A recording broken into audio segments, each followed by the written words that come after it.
You study English all year but still lose marks in the paper. Do you know why? Because you don't know how to solve the paper smartly. If you follow this simple plan, you can score 90 plus mark in English. Watch this video till the end. Today I will show you how to solve the English paper step by step.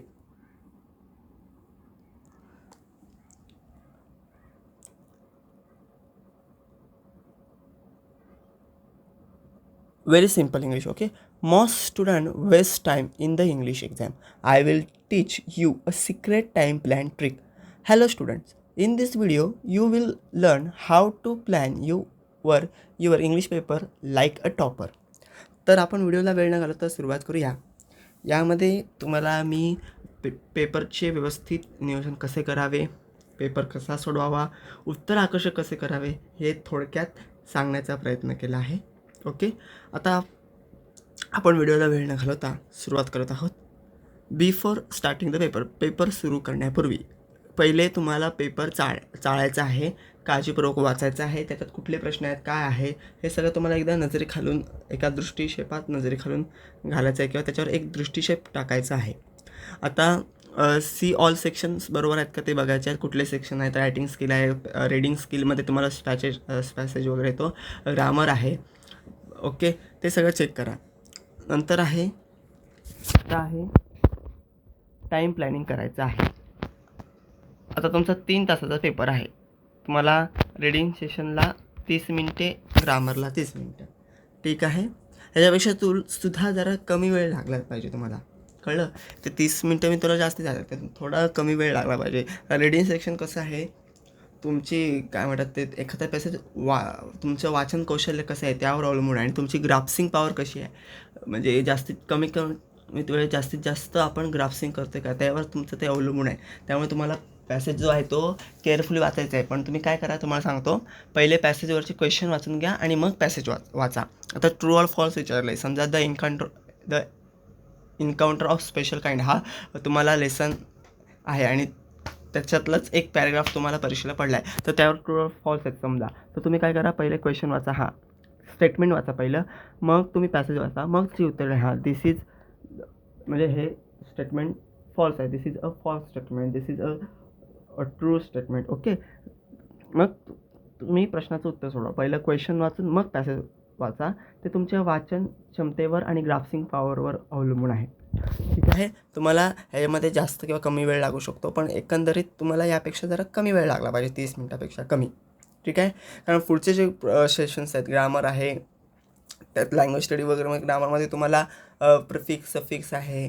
Language स्टडीमध्ये आपण video upload केला होता ते आहे. परत tense आहेत वगैरे, त्याचा एक अभ्यास करा.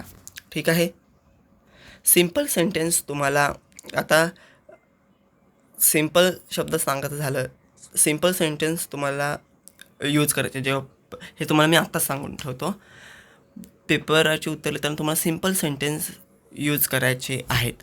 ठीक आहे, नंतर यूज टाईम वाईजली, म्हणजे तुम्हाला टाईमनुसार, वेळेनुसार पेपर सोडवायचा आहे.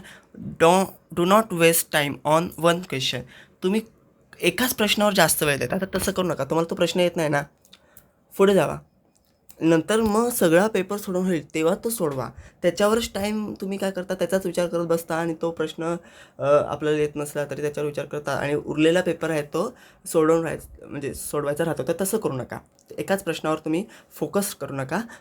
सगळे प्रश्न आपल्याला दिलेल्या वेळेत पूर्णपणे सोडवायचे आहेत आणि ते पण अचूक, त्यांची उत्तरं आकर्षक पाहिजे हे डोक्यात ठेवा. त्याची उत्तरं प्रोफेशनल पाहिजे, भाषा समजणारी पाहिजे, भाषा उच्च दर्जाची पाहिजे, हाय लेवलची भाषा पाहिजे, उच्च दर्जाची.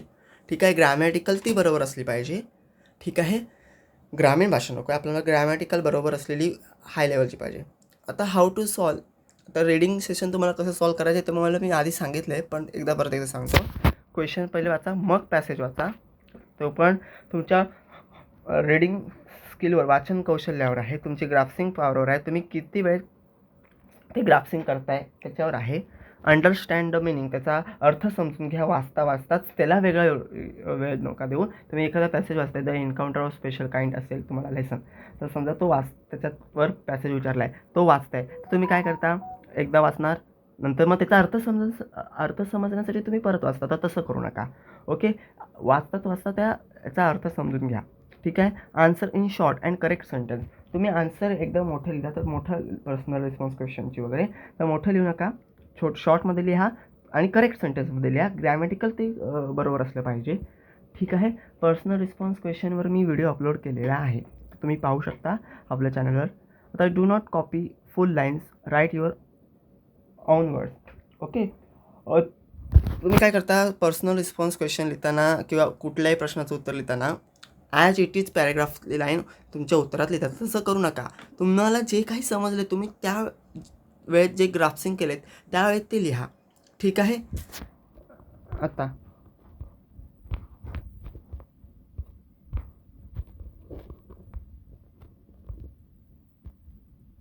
तुम्हाला रीड, अंडरस्टँड आणि आन्सर करा. बघा, वाचन करायचं आहे, समजून घ्यायचं आहे आणि मग आन्सर लिहायला सुरुवात करायची आहे. How to solve grammar session. Grammar common topics काय आहेत तुम्हाला, टेन्स आहे, बरोबर आहे. डू ॲज डायरेक्टरमध्ये काय तुम्हाला, आता मी सांगितलं की मिसिंग म्हणजे फिलिंग द ब्लँक्स वगैरे त्याच्यातच येईल. डू ॲज डायरेक्टरमध्ये फिलिंग द ब्लँक्स म्हणजे काय, चूज द करेक्ट वर्ड, त्याच्या काही ट्रिक्स आहेत, टिप्स आहेत. Change the voice, okay, speech आहेत तुम्हाला. ठीक आहे. ते सगळं कॉमन ग्रामर आहे, कॉमन टॉपिक्स आहेत, हे ते कवर करा.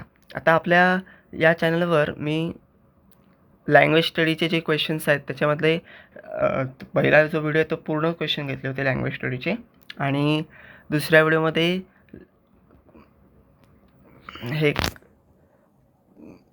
Choose the correct word and complete the choose the correct letter and complete the word, जो प्रश्न आहे तो मी घेतला होता दुसऱ्या व्हिडिओमध्ये. ठीक आहे. तर ग्रामरचं आपण बरंचसं कवर करूया.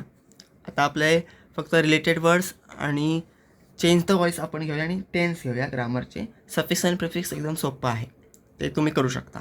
आता read the sentence carefully, check subject and verb, write neat and correct answer. बघा, ग्रामरचे सोडवताना तुम्हाला काही टिप्स दिलेत मी. रीड द सेंटेन्स केअरफुली, एखादं वाक्य आहे ते तुम्हाला ट्रान्सलेट करायला सांगितलं असेल मराठीमधनं, किंवा मराठी वाक्य इंग्लिशमध्ये ट्रान्सलेट करायला सांगितलं असेल, ते आपल्या प्रश्नपत्रिकेच्या शेवटी आहे. पण ते काय करायचं, ते सेंटेन्स केअरफुली वाचायचं. त्याच्यातले सब्जेक्ट अँड वर्ब फॉर्मॅट बघायचा त्या सब्जेक्ट आणि वर्बचा, त्यानुसार ट्रान्सलेट करायचं. शब्दशः ट्रान्सलेट करायचं नाही. ठीक आहे. राईट करेक्ट आन्सर आणि त्याचं करेक्ट उत्तर त्या ग्रामर सेशनचं सुद्धा लिहायचं आहे. ठीक आहे. तुम्हाला ग्रामरची प्रॅक्टिस करणं गरजेचं आहे. पुढे बघा, how to solve writing session. यामध्ये तुम्हाला ईमेल नाही आहे. ठीक आहे. ठीक आहे. तुम्हाला लेटर आहे. ठीक आहे. तुम्हाला लेटर आहे, डायलॉग रायटिंग आहे. ठीक आहे. डायलॉग रायटिंग आहे. अजून तुम्हाला रायटिंग सेक्शनमध्ये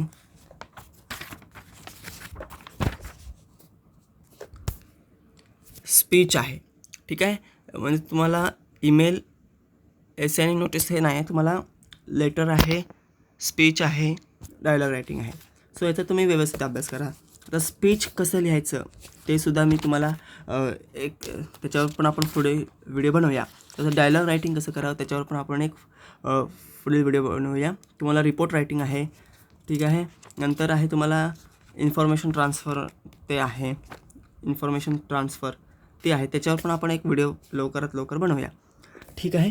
नंतर तुम्हाला यासाठी काय टिप्स आहेत बघा. फॉलो द फॉर्मॅट, तुम्हाला फॉर्मॅट फॉलो करायचं आहे कुठल्याही म्हणजे रायटिंग सेशन तुम्हाला किंवा रायटिंग स्किल या अंतर्गतचे प्रश्न सोडवाल तेव्हा तुम्हाला काय करायचं आहे, फॉर्मॅट फॉलो करायचा आहे. यामध्ये फॉर्मॅट चुकायचा नाही, की आता लेटर लिहिताना तुमचा समजा आता ओके हा तुमचा पेपर आहे धरून झाला, तर जो फॉर्मॅट आहे लेटर लिहिताना कुठल्या बाजूला म्हणजे उजव्या की डाव्या बाजूला तो मथळा येईल, डेट येईल, कुठल्या बाजूला येईल ते सगळं तिथे लिहिणं गरजेचं आहे. जो फॉर्मॅट चुकवू नका. डायलॉग रिटर्नसुद्धा जो फॉर्मॅट आहे तो चुकवू नका. स्पीचचा सुद्धा फॉर्मॅट चुकवू नका. स्पीचची सुरुवात कशी करावी, त्याचा एंडिंग कसा असावा ते सुद्धा महत्त्वाचं आहे. तो जो फॉर्मॅट ठरलेला असतो त्याच्या दिलेल्या साच्यातच राहून तुम्हाला उत्तरं लिहायची असतात. प्रवाहाच्या बाहेर जाऊ नका, फेकले जाऊ नका. ओके. नंतर आहे राईट सिम्पल इंग्लिश. तुम्हाला सिम्पल कुठल्याही प्रश्नाचं उत्तर तुम्हाला साध्या इंग्लिश भाषेत लिहायचं आहे. तुम्ही काय करता, काय काय वेळेला कठीण शब्द वापरतात ते एक्झामिनरला सुद्धा काय काय वेळेला माहीत नसतात, त्यामुळे तुमचे मार्क कट होतात. ठीक आहे. पण तुम्हाला सिम्पल इंग्लिश जे एक्झामिनरला पण शब्द माहीत आहेत असे साधे सुधे शब्द वापरायचे आहेत. Do not make spelling mistakes. हां, ग्रॅमॅटिकल स्पेलिंग्स मिस्टेकसुद्धा करायचे नाहीत. काय काय ग्रॅमॅटिकल स्पेलिंग मिस्टेक किंवा शब्दरचना आपल्याला ग्रॅमॅटिकली चुकतात तर तसं करू नका. राईट क्लिअरली आपल्याला ते सोडवायचे आहे. आता तुम्हाला काय लिटरेचर सेक्शन नाही आहे, सो आपण पुढच्या भागाकडे वळूया. आता प्रेझेंटेशन टिप आहे. Write in good handwriting. तुमचं हस्ताक्षर चांगलं असलं पाहिजे. हस्ताक्षर जर चांगलं असेल तर तुम्हाला मार्क चांगले मिळतील. ठीक आहे. आता इथे एक सांगतो तुम्हाला, जरी लिटरेचर जरी अभ्यासाला नसलं तरी इथे जे काही टिप्स दिल्या आहेत मी लिटरेचरच्या, त्यात तुम्हाला पॅसेज रायटिंगला उपयोगी पडतील, की जे कीवर्ड्स आहेत अंडरलाईन करायचे महत्त्वाचे कीवर्ड्स. आता तुम्ही पर्सनल रिस्पॉन्सचे उत्तर लिहितात तेव्हा जे तुम्हाला वाटतं की हा शब्द महत्त्वाचा आहे, हा word, this is the most important word. Okay. तर सो तो त्याला अंडरलाईन करा. ओके. त्या कीवर्ड्सला अंडरलाईन करा. Do not write long. आपल्याला लॉंग उत्तर लिहायचं नाही. हे जे सांगितलं ना जे लिटरेचरसाठी ते तुम्हाला पॅसेज रायटिंगसाठी लागू आहे. प्रेझेंटेशनसाठी tip. Write in good writing. तुमचं हस्ताक्षरच चांगलं असलं पाहिजे. एक्झामिनर तुमचं हस्ताक्षर बघतात क्षणी तो इम्प्रेस झाला पाहिजे तुमच्या हस्ताक्षरावर. ठीक आहे. Leave one line after each answer. प्रत्येक आन्सरच्या म्हणजे थोडक्यात काय करायचं आहे, तुम्हाला पॉईंट वाईज लिहायचं नाही आहे. म्हणजे भाषा विषयाची उत्तरं पॉईंट वाईज लिहायची नाहीत. तुम्हाला तिथे पॅराग्राफ यूज करायचा आहे. Underline important words. इम्पॉर्टंट जे वर्ड्स तुम्हाला दिसतात, आता तुम्ही पर्सनल रिस्पॉन्सचे क्वेश्चन जेव्हा सोडवता, आता समजा धरून चला आता एक आपण धडा घेऊया. आता the encounter of special kind हा नको, आपण दुसरा लेसन समजा घेतला आपण. हां, समजा बी स्मार्ट हा आपण लेसन घेतला आणि त्यावर समजा पर्सनल रिस्पॉन्स क्वेश्चन विचारला आहे एका पॅसेजवर. धरा की ध्येय निश्चितीचे फायदे तुमच्या शब्दात स्पष्ट करा असा प्रश्न विचारला. धरून चला आता हा बी स्मार्ट आहे ध्येय निश्चितीवर, म्हणजे आपलं ध्येय कसं निश्चित करायचं हे या पाठात सांगितलं आहे. त्याच्यात सांगितलं आहे की आयुष्यात यशस्वी होण्याचे सूत्र या पाठात सांगितले आहे. यशस्वी होण्याचे सूत्र या पाठात सांगितलं आहे. मग समजा तुम्हाला असा प्रश्न विचारला, explain in own words the advantage of setting goals. ध्येय निश्चितीचे फायदे काय ते स्पष्ट करा. तर तुम्ही काय करा, ते आपल्या शब्दात लिहा. ठीक आहे. आणि जे महत्त्वाचे पॉईंट तुम्हाला वाटत आहेत ते अंडरलाईन करा. हे खूप महत्त्वाचं आहे. ह्याच्यानं काय करतं की हां हे महत्त्वाचा पॉईंट आहे, हा त्या काय म्हणतात परीक्षा देणारा जो विद्यार्थी त्याने अंडरलाईन केलं. ठीक आहे. हा एक्झामिनरला कळून जातं. आता समजा तुम्हाला अजून एक पॅसेज घेऊया, आपण लेसन घेऊया. हीज फर्स्ट फ्लाईट हा समजा लेसन आहे, हीज फर्स्ट फ्लाईट. त्यावर काय सांगितलं आहे की एक छोटा जो सिगल नावाचा पक्षी उडायला घाबरत असतो, त्याची भावंडे केव्हा तोडून जातात, तर खायला खात्री नसते की पंख्यात उडण्यासाठी पुरेसा जोर आहे की नाही.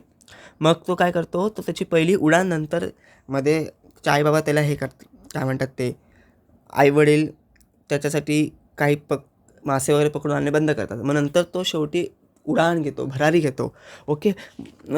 समजा त्यावर पॅसेज आला तुम्हाला त्या लेसनवर आधारित आणि त्यावर समजा धरून चला पर्सनल रिस्पॉन्सचा क्वेश्चन विचारला आहे की describe in your own words the first flight of the young seagull. लहान सिगल जो आहे त्याची प्रथम उडान तुम्ही सविस्तर स्पष्ट करा किंवा त्याचे तुमच्या शब्दात वर्णन करा. तर काय आहे, आपल्या शब्दात उत्तर लिहायचं आहे. मग ते उत्तर लिहिताना तुम्ही अंडरलाईन करा तो पॉईंट. ठीक आहे. पुढे बघा.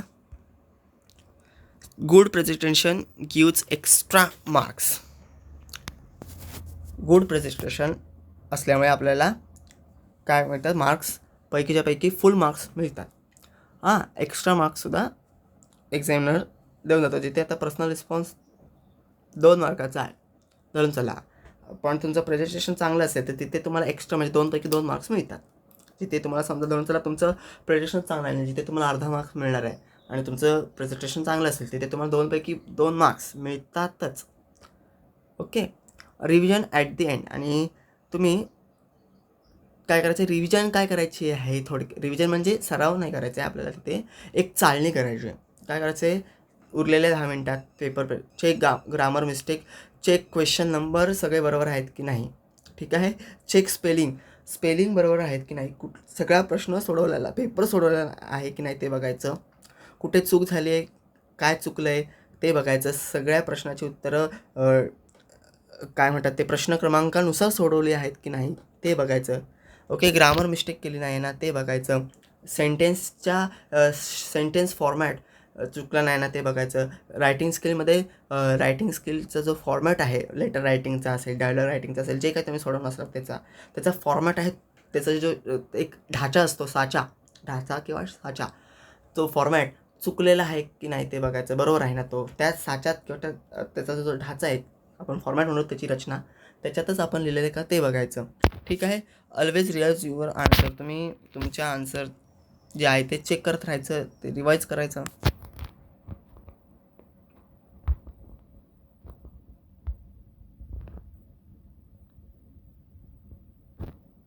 If you plan your prepare you can score full marks in English. ठीक आहे. तर हा होता आपलं पेपर प्रेझेंटेशन कसं करावं, कुठल्या चुका टाळाव्यात, हे सगळं होतं. So students, this is show you should plan and solve your English paper. If you follow this plan you can score more in the exam. If this video is helpful, like this video, share it with your friends and subscribe to Jay Palkar Educational for more exam tips. Remember, smart planning is more important than hard study. Believe in yourself and all the best for your exam. तर भेटूया पुढच्या व्हिडिओमध्ये. पुढचा video मी writing स्किलवर बनवणार आहे. परत summary रायटिंगवर सुद्धा, म्हणजे समरी, एखाद्या पॅसेजची समरी कशी लिहावी त्यावर बनवूया.